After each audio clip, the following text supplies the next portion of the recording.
بسم اللہ الرحمن الرحیم. In the name of Allah, the Beneficent, the Merciful. آپ صلی اللہ علیہ وآلہ وسلم نے بنو قریظہ کا فیصلہ کرنے کے لیے قبیلہ اوس اور قبیلہ بنو قریظہ کی رضامندی سے کن صحابی کو منتخب کیا؟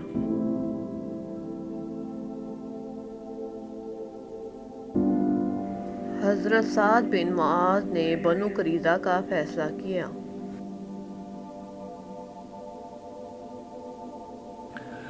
بنو قریظہ کے لیے حضرت سعد بن معاذ نے کیا فیصلہ کیا؟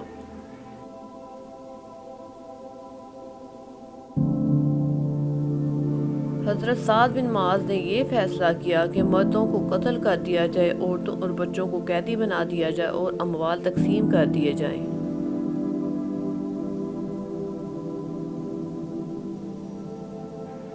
آپ صلی اللہ علیہ وآلہ وسلم نے حضرت سعد بن معاذ کے اس فیصلے کے بارے میں کیا فرمایا؟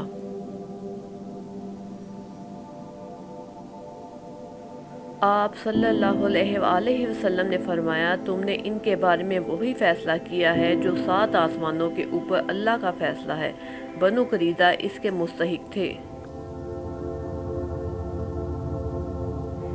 بنو قریظہ نے مسلمانوں کے ساتھ کیا عہد شکنی کی تھی؟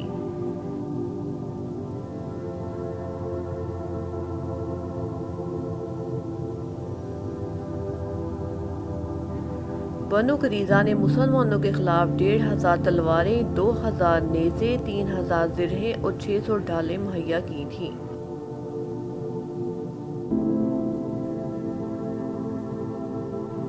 بنو نذیر کے کس سردار کو بھی قتل کر دیا گیا؟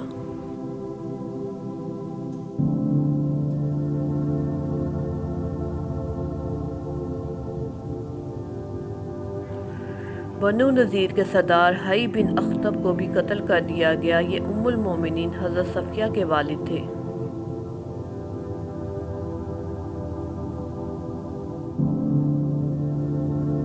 بنو قریظہ کی ایک عورت کو کیوں قتل کیا گیا تھا؟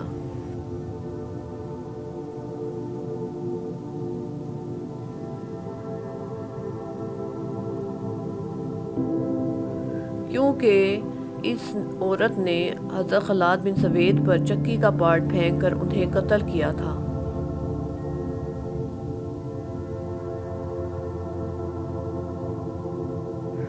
کن چند افراد کی جانوں، مال اور بچے محفوظ رہے؟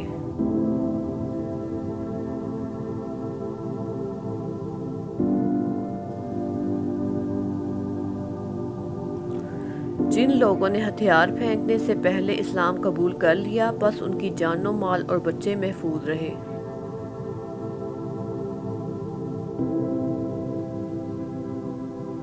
حضرت سعد بن معاذ کیسے فوت ہوئے؟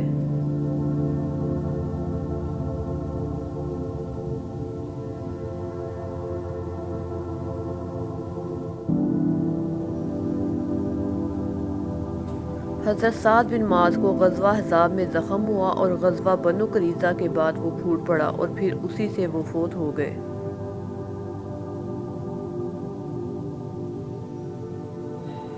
غزوہ بنو قریظہ میں مسلمانوں کو فتح ہوئی یا شکست؟